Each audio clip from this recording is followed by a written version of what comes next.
Tardes, mi nombre es Jean-Pierre Trizona y voy a hablar sobre los métodos de nodos y mallas y el teorema de superposición para los circuitos de primer orden. Lo que saber sería, por ejemplo, los elementos que hay en un circuito eléctrico, por ejemplo, la fuente de voltaje que proporciona energía al circuito, intensidad que es la corriente o el flujo que recorre un material, que se opone al flujo de corriente eléctrica, que sirve para entender cómo funcionan los circuitos eléctricos. Leyes de Kirchhoff que definen que las intensidades entrantes son iguales a las intensidades que salen. De nodos, que el nodo significa el punto donde se juntan diferentes elementos que están dentro de un circuito, por ejemplo, una resistencia y una fuente, una resistencia y una resistencia con una fuente o otra resistencia. Explicar cómo se resolvió este circuito, que tiene dos fuentes que van una corriente y otra corriente hacia un nodo y salen por otro nodo, otra línea del mismo nodo hacia una resistencia. El primer paso sería de elegir la dirección de hacia dónde van las corrientes. Por ejemplo, podemos suponer que las corrientes que están saliendo de las fuentes de carga entran hacia el nodo y salen por la resistencia que está en el camino por donde no entra ninguna carga eléctrica. En este punto usamos la ley de corrientes de Kirchhoff, que define que las corrientes que entran son iguales a las corrientes que salen. Por lo tanto, si sumamos las corrientes que entran, nos va a dar las corrientes que salen. En este caso vamos a identificar el valor del voltaje que está en el nodo A. Como no sabemos el valor del voltaje que está en el nodo A, para saber cómo se reduce el voltaje que sale de la fuente gracias a la resistencia, se pone como una incógnita en una fórmula de la intensidad.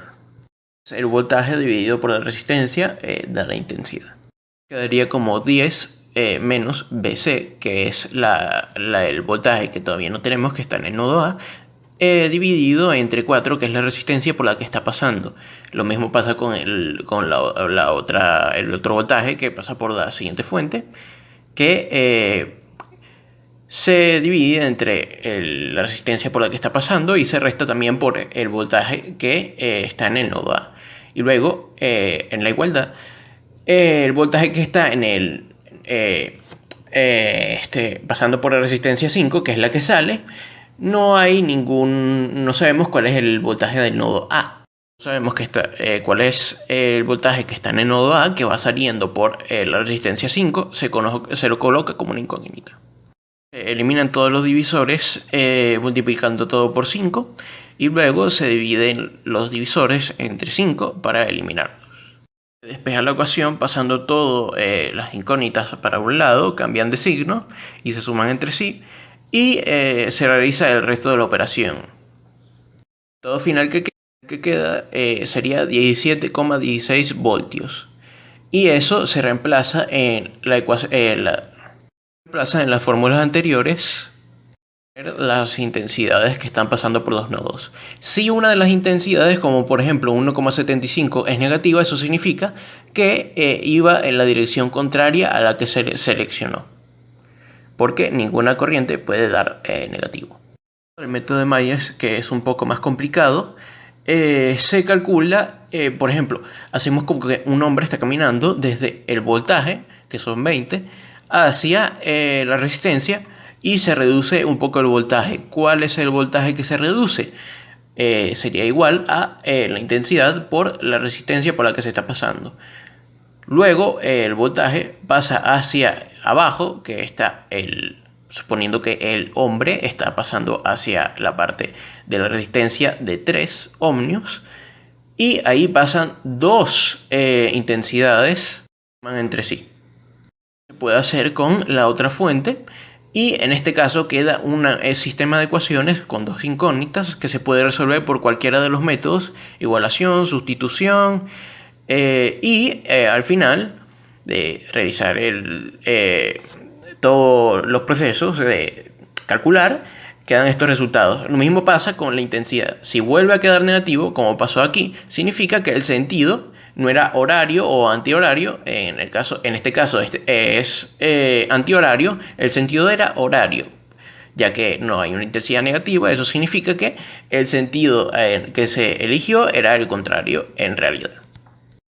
Está el método de superposición, que es más o menos para cuando hay más de una fuente o cuando hay muchas fuentes, y sirve igual que los otros métodos, pero se aplica de otra manera, usando más de un método o usando el método que quieras. Pero lo primero que hay que hacer en los pasos es elegir una fuente y apagar todas las demás. También se puede hacer lo mismo con la otra para no tener que repetirlo después, ya que esto se tiene que hacer con ambas fuentes. Buscar el punto, el voltaje de el nodo que conecta la fuente de 20 voltios con la fuente de 10 voltios. El circuito que se vaya a resolver se resuelve con cualquiera de los métodos que se conocen y que se puedan usar. Por ejemplo, yo usé el método de nodos. La fórmula de 20 menos el voltaje que está en el nodo donde se está buscando el voltaje, que es una incógnita, dividido entre la resistencia por la que se está pasando el voltaje. Igual a los voltajes que salen, las intensidades que salen, y queda un voltaje desconocido, porque ese es el de nodo que está saliendo, dividido entre la resistencia por la que está pasando, ya que son dos cursos. Esas dos intensidades que cuando se suman dan igual a la que está entrando, pero son dos intensidades que te están saliendo. Y aquí pasa exactamente lo mismo que antes. Para eliminar los divisores, por ejemplo, aquí elegí multiplicarlo todo por 6, y así se divide 6 entre los divisores que hay. El despeje, pasar las incógnitas para un lado, que se sumen, multiplicar lo que quedó del otro lado, dividirlo entre el valor que había en la incógnita que pasó dividiendo, y todo lo demás queda un voltaje. En un circuito original están pasando dos voltajes, entonces el voltaje resultante puede ser el voltaje, la suma de los voltajes que llegaron a ese nodo en los otros dos circuitos, que eran en conjunto el mismo circuito, pero por separado. Es decir, sumamos los dos voltajes y esto nos dará el voltaje del nodo en el circuito que nosotros sembramos.